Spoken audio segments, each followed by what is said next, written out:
Après la sortie du quatrième film Indiana Jones, et surtout son énorme succès, d'un point de vue commercial, il était évident qu'un cinquième film devait arriver. Sauf qu'on est en 2008, et le projet a pris beaucoup, mais alors beaucoup plus de temps. En effet, en 2012, Lucasfilm se fait racheter par Disney pour 4 milliards de dollars. Et évidemment, Disney ne va pas attendre pour lancer en chantier un septième film Star Wars. Ils existent.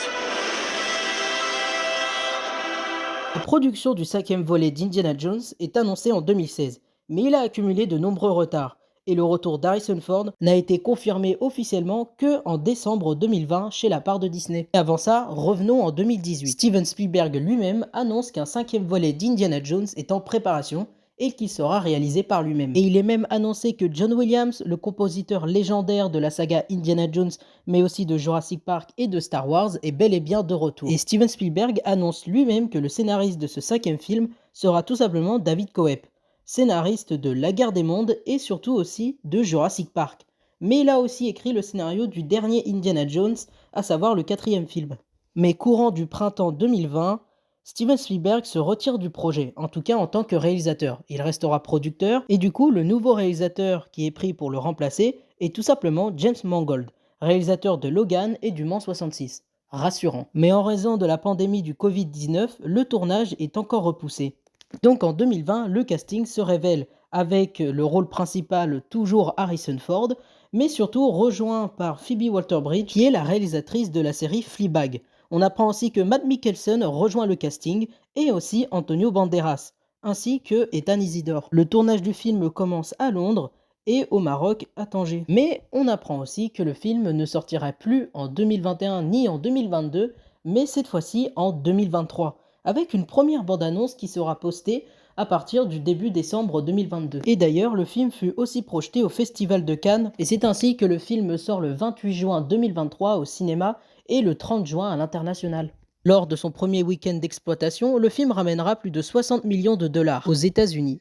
Et le film terminera sa course avec 384 millions de dollars à l'international. En France, Indiana Jones 5 ramènera plus de 2,7 millions de personnes en salle, ce qui est bien, mais moins que Indiana Jones 4 avec ses 4,1 millions. À sa sortie, le film a eu des critiques assez mitigées. Certaines personnes parlaient d'un bel hommage envers le personnage d'Indiana Jones, d'autres parlaient carrément d'une déception. Indiana Jones. Mais il m'est arrivé dans ma vie de voir des choses. J'ai subi des tortures vaudou. Pour ma part, quand je l'ai vu au cinéma, j'ai trouvé que c'était un excellent film d'aventure et surtout un très bel hommage envers le personnage d'Indiana Jones qui nous aura fait rêver pendant plus de 40 ans. Et surtout, je trouve que c'est parmi le haut du panier des films que Disney nous a proposés chez Lucasfilm.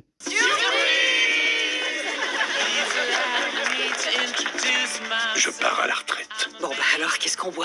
Un verre pour ma filleule. Vous avez trouvé quelque chose avec papa? Dans un train, pendant la guerre. Concernant le futur de la saga, Harrison Ford a dit qu'il en avait terminé avec le personnage d'Indiana Jones. On fait des films Indiana Jones pour le public. Indiana Jones ne me manquera pas. En raison de la circularité de l'histoire. Nous avons commencé avec lui dans un certain endroit, et nous terminons avec lui dans un certain endroit. Cela me semble approprié. Concernant Disney, s'ils avaient annoncé que Indiana Jones 5 serait le tout dernier de la franchise, ils ont dit récemment qu'ils seraient partants pour un reboot de la franchise. Concernant le nouveau rôle principal, eh bien nous n'avons pas plus d'informations. Affaire à suivre.